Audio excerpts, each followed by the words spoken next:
la météo n'est pas terrible aujourd'hui, mais on pourrait peut-être sortir les enfants. Qu'est-ce qu'on peut leur faire? Oui, on a un super festival qui se passe dans notre région, donc profitons-en, parce que je voudrais vous faire partager une expérience qui m'est arrivée. Il y a quelques semaines, je me suis retrouvée dans une salle de spectacle, et là, surprise, la moyenne d'âge oscillait entre 12, voire...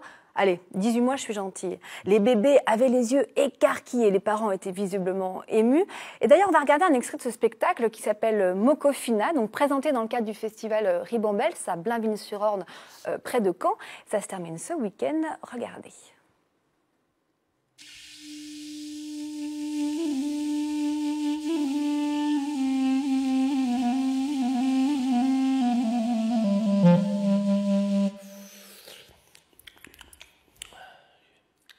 Alors moi j'ai trouvé ça très poétique et ça m'a intriguée. Je me suis demandé, le bébé est-il un spectateur comme un autre, et surtout à partir de quel âge on peut l'emmener, et surtout pourquoi l'emmener, qu'est-ce que ça peut lui apporter? Qu'est-ce que vous pouvez nous répondre à ça, Laure? Alors moi, je pense qu'on peut emmener un bébé à partir de 6 mois, 9 mois, selon les propositions artistiques qui sont faites. En tout cas, c'est vraiment l'envie, la nécessité de lui faire partager un premier temps d'émotion. C'est éveiller tous ses sens. C'est également lui permettre de créer un langage des émotions. C'est peut-être une première grammaire de la vie. Et puis, la particularité, c'est on va jamais seul au théâtre, surtout quand on est bébé, a priori. Et donc, on est accompagné d'un adulte. Et ce temps de la représentation va devenir un temps de partage, de communion, un temps particulier, un temps magique. Et un spectacle pour le tout jeune public qui est un bon spectacle, c'est forcément un spectacle qui a un niveau de langage multiple et qui permet à l'adulte comme à l'enfant d'être vraiment dans cette dimension et cette notion de plaisir et un registre émotionnel forcément très, très, très ouvert, à la fois individuellement, mais à la fois dans cette rencontre, dans ce temps de partage. Et c'est vrai, ça résonne par rapport à ce que j'ai ressenti, parce que c'était un plaisir vraiment partagé. Moi, j'étais émue. Est-ce qu'on sait ce que les bébés ressentent, eux? Alors, on sait forcément qu'un bébé, il est là tout entier au moment du spectacle. C'est-à-dire qu'il va réagir immédiatement. Il est dans l'ici et maintenant. Et en plus, il va réagir avec tout son corps. Il va réagir avec des balbutiements, des onomatopées, des petits sourires, des petits cris. Et forcément, il est dans cette dimension tout à fait particulière et vivante sur ce temps particulier qu'est la représentation, ce temps éphémère, ce temps qu'on ne peut jamais rattraper puisqu'il est dans l'ici et le maintenant. Et on a vu des images justement d'enfants ils restent attentifs, les enfants, quand il y a un spectacle comme ça. Ils sont un peu scotchés ou ils se dispersent? Non, ils ont cette capacité de concentration. Bien sûr, les spectacles pour les tout petits vont travailler sur la dimension aussi de la durée.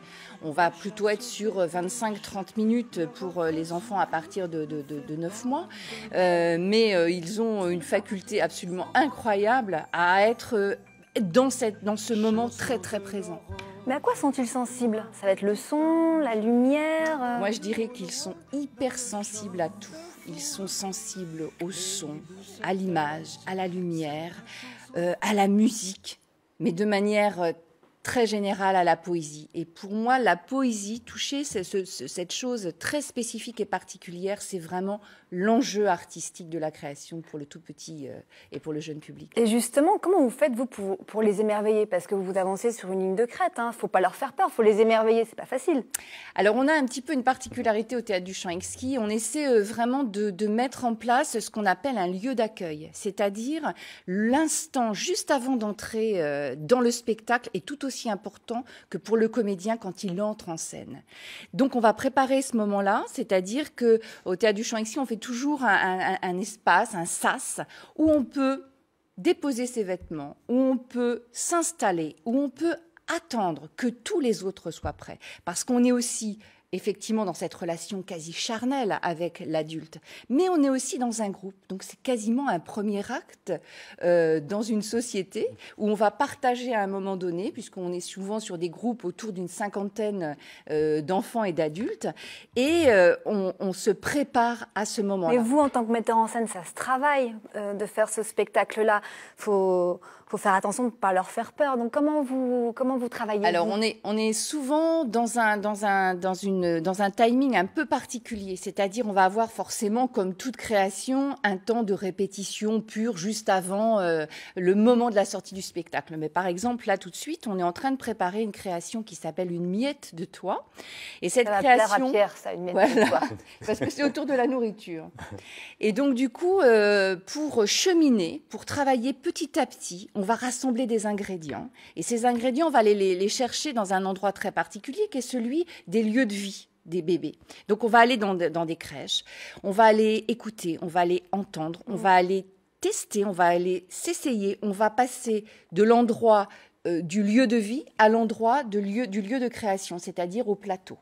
Et c'est ce mélange et c'est cette alchimie qui petit à petit va faire que l'on va cheminer vers une création. C'est-à-dire qu'eux vont vous donner énormément aussi. Oui, les petits comme les adultes, parce que les adultes, les professionnels de la petite enfance vont aussi nous faire des retours. Et on va construire et cheminer petit à petit avec cet échange-là.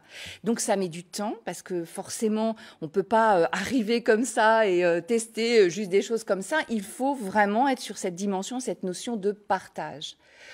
On donne mais on reçoit, comme quand on prépare un plat. Et donc là, en l'occurrence, puisqu'on est sur la nourriture, on est vraiment sur cette dimension d'aller collecter, d'aller petit à petit pouvoir alimenter notre création. Alors, si on parle du festival Ribambelle, qu'est-ce qui reste qu'on peut aller voir? Alors vous justement, Miette, tout de suite là, maintenant. C'est demain. Oui, aujourd'hui, demain même ce matin, aujourd'hui, en même temps qu'on parle. Bon, ben on y va alors. Il y a un On finit pas spectacle qui l'émission. s'appelle... Il nous a demandé ce qu'on allait faire, il n'allait pas faire beau. Donc, Voilà. Donc il y ça, a c'est à quelle heure? C'est à quelle heure? Alors, Bruissement, il y a une séance à 9h30 et à 10h45 ce matin, et demain, en tout public, à 10h et à 16h. C'est à partir de 9 mois, et c'est un spectacle qui nous emmène dans un univers poétique autour d'un grand arbre et de la nature et de la forêt. Mais là, ça c'est à Blainville-sur-Orne, donc près de Caen. Est-ce qu'il y a d'autres lieux en Normandie qui accueillent des spectacles pour enfants? Je pense aux crèches, mais est-ce qu'il y a des théâtres Oui, donc déjà nous, on essaie aussi parfois, selon les éditions et selon les années, de pouvoir proposer aussi dans des lieux un peu spécifiques qui ne sont pas forcément que des théâtres, des propositions de spectacles dans les crèches, effectivement, ou dans des bibliothèques, ou dans des lieux multiples pour aller aussi à la rencontre du public. Quelques adresses dans la... Alors, après, il y a des programmations spécifiques. On va avoir à Argentan, en début avril, un tout petit festival qui s'adresse aux enfants entre 9 mois et 5 ans. Il démarre tout à fait bientôt, puisque c'est du 5 au 16 avril cette année. Le programme est sorti. Festival des trop-petits. Après, on va avoir des lieux qui sont sensibles à la programmation jeune public, qui n'en font pas leur spécificité, mais en tout cas qui, au gré de leur saison, vont proposer des choses. Alors là, il y a des lieux multiples. Il y a l'espace Jean Villard-Raïf, il y a la scène nationale d'Alençon, de Fécamp, le Trident dans la Manche. Dans la Manche également, il y a le théâtre municipal de Coutances, Beaumoag, Éveil culturel à Cherbourg, l'Archipel à Granville et le Volcan au Havre, au Dulin et au Voltaire à Grand-Quevilly. Donc on va avoir des propositions plus ponctuelles.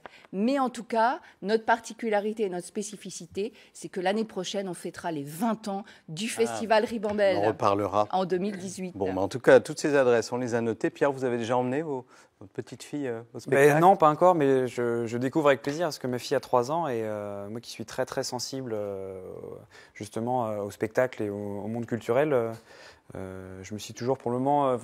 j'attendais avec impatience, mais c'est vrai que je ne savais pas. Demain matin. Voilà. Demain matin, elle est à l'école, mais je vais regarder ça de plus près. Ouais, non, c'est formidable. Non, c'est et mercredi, plus on les demain, emmène Pierre. tôt... C'est mercredi demain. Mais il y a école demain. Il y a école. Ah, ouais. Mais l'après-midi, il n'y a pas de Bruissement? L'après-midi, ouais, faut... 16h. c'est intéressant. Il n'y a plus d'excuses, Pierre. En tout cas, le programme du pas une excuse, festival avec plaisir. Ribambelle, il est sur Internet également. Il y a encore plein de choses à faire. Et